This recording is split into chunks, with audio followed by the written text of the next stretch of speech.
2 days after his birthday, Barack Obama just got sick surprise that will make millions of Americans furious. Are you freaking kidding me? Illinois Governor Bruce Rauner, who is a Republican, has just signed a law honoring the 44th president's birthday on August 4. But it won't actually be an official state holiday. It will instead be a day to honor Barack Hussein Obama in the same way you would honor a god. This asinine law goes on to note Obama's efforts to protect Americans' rights and to build bridges across communities. Like how he protected us from terrorist attacks, which were carried out in record numbers when he was president, or how he destroyed the bridge Martin Luther King Jr. built, which was of peace. This measure goes into effect next year and it is said to garner overwhelming support in the Democrat-led Illinois legislature.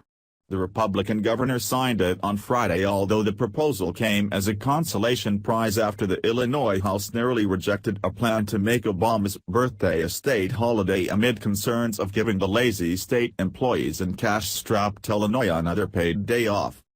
10 ways Obama failed as president by the Federalist. 1. He didn't heal our racial divisions. The first thing people expected of Obama, the whole reason his presidency was already hailed as historic on Inauguration Day 2009, before he had taken a single official act, is because voters thought that the first black president would help America put the ugly history of racially divisive politics behind us. But from his earliest stumbling efforts, anyone remember the beer summit? Obama has proven alternately uninterested and ham-handed in dealing with this signature issue. What he has mostly contributed has been to rush in and prejudge racially charged cases, like the shooting of Trayvon Martin or the questionable police shooting in Ferguson, Missouri, before the defendants get their day in court. When you prejudge someone on the basis of race, isn't there a word for that? So as the recent race riots in Ferguson confirm, Obama has not served as some kind of the magical bridge who would promote mutual understanding between whites and blacks. Instead, he has done more to inflame the tensions in these cases than to diffuse them. Our expectations of Obama were overblown from the beginning, but he worked pretty hard to overblow them. Certainly, when voters chose him, they were hoping for the opposite of an unscrupulous race hustler like Al Sharpton. There was even a joke about Obama sending Sharpton and Jesse Jackson on missions to non-existent countries just to get them as far away from his campaign as possible. Now, Sharpton is being described as Obama's go-to man on race, with the White House source gushing to the Politico that there's a trust factor with the Reverend from the Oval Office on down. For those of us who remember Obama's previous go-to man on that subject, the Reverend Jeremiah Wright, it's not surprising. But it's not what most people thought they were voting for. 2. The stimulus didn't stimulate. President Obama was elected in the wake of the 2008 financial crisis, and his first big act in office was to sign a gargantuan package of stimulus spending, financed entirely with debt, that was supposed to jumpstart the economy. Congress voted for hundreds of billions of dollars for shovel-ready projects which Obama later discovered don't exist, and the money disappeared without a trace. How many recovery summers have there been in which growth and employment was finally supposed to take off, only to peter out again? Hint, the first one was in 2010. In how many other recoveries has labor force participation, the percentage of people actually working, declined? In what other recovery have poor people emerged deeper in debt than they were at the beginning? Yes, the economy was in crisis when President Obama took office. But he has presided over the slowest, weakest economic recovery since the Great Depression, and by a good margin. 3. Financial reform didn't reform. But surely, Obama saw to it that we would never repeat the problems that led to the financial crisis and the recession in the first place, right? Except that the Dodd-Frank financial reforms didn't really reform anything. They created a couple thousand pages of new legislation and many more new executive branch regulations, which have helped to muddle the rules rather than clarify them. But these regulations have never really resolved any of the pre-crisis problems. The old system in which a handful of giant financial institutions were considered too big to fail and thus could depend on the rest of us to bail them out? That system is alive and well. 4. Obamacare is a boondoggle. The disastrous launch of Obamacare was a reminder of everything that's wrong with big government. It turns out that when we warned health insurance would be run as well as the Department of Motor Vehicles, we were too optimistic. And no one was ever held accountable for that fiasco. When Obamacare was passed, we were assured that it would provide insurance for 32 million people who didn't have any coverage. 4 years later, it looks like Obamacare has covered far fewer new people, between 10% and 20% of what was promised, and about half of those were through an expansion of Medicaid, a burden that will eventually bankrupt the states, rather than through Obamacare's insurance exchanges. Most of the people buying insurance through the exchanges are those who were kicked out of their previous health insurance plans by new regulations. It turns out that if we liked our health insurance, we couldn't keep it. For some of us, this will be bad. For others, it's much worse.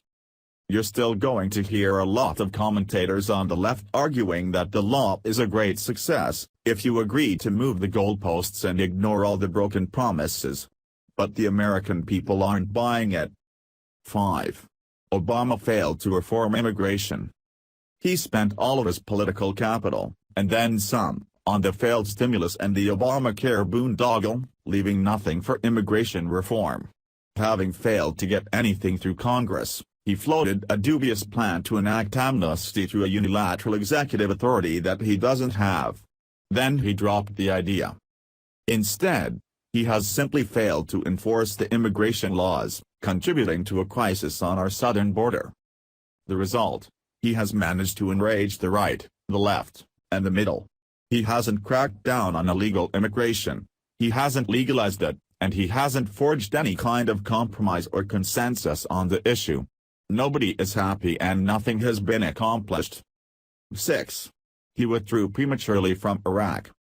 Obama was so eager to not be George W. Bush that he pulled all of our troops out of Iraq as soon as possible, then totally ignored the country, even as a terrorist threat re-established itself there. For most of this year, he foolishly downplayed the rise of the Islamic State.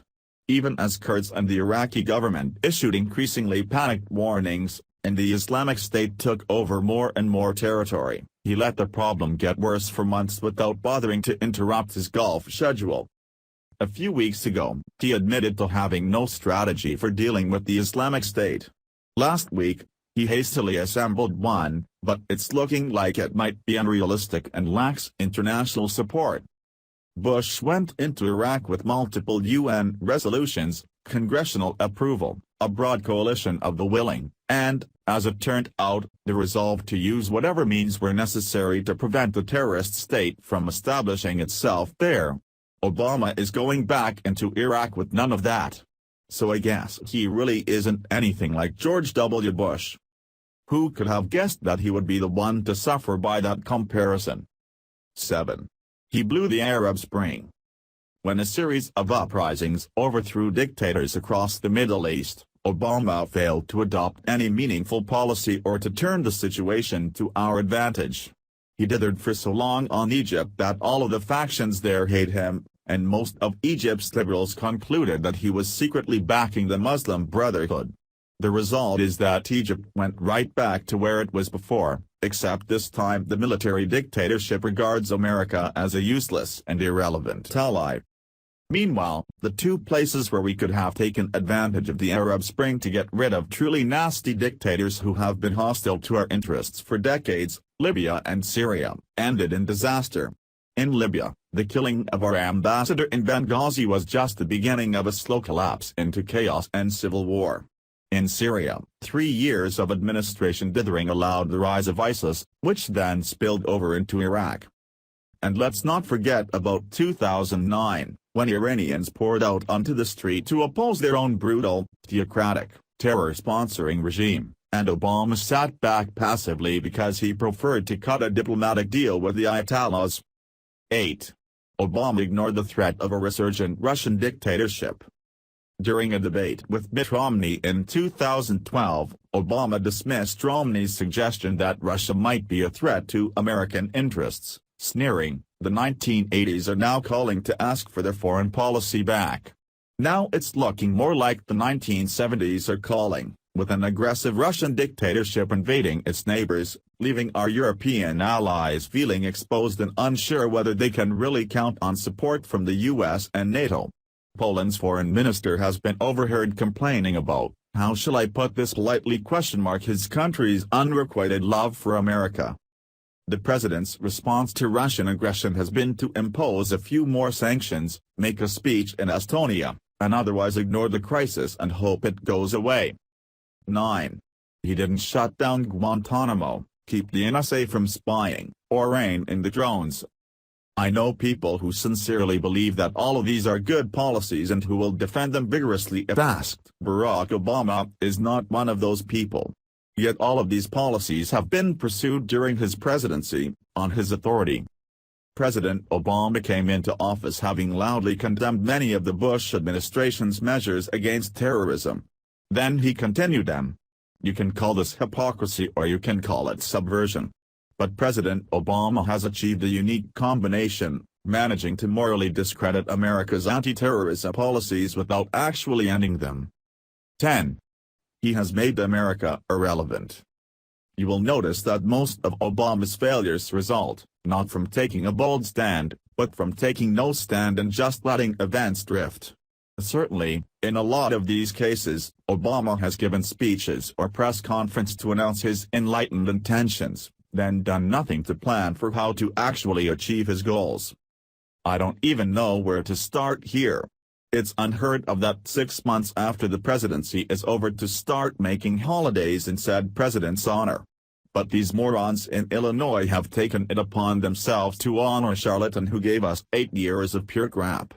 The economy was crap, the jobs market was crap, and we were considered crap all around the world after he went on his famous apology tour of 2009. I don't know about you all, but for Obama Day I will make it a point to work hard, keep promoting capitalism, and maybe even end the day with a trip to the shooting range to exercise my God-given right to bear arms. Please share if you agree Obama Day is ridiculous. Thanks for watching. Please subscribe Breaking News 365 channel. Goodbye and see you again.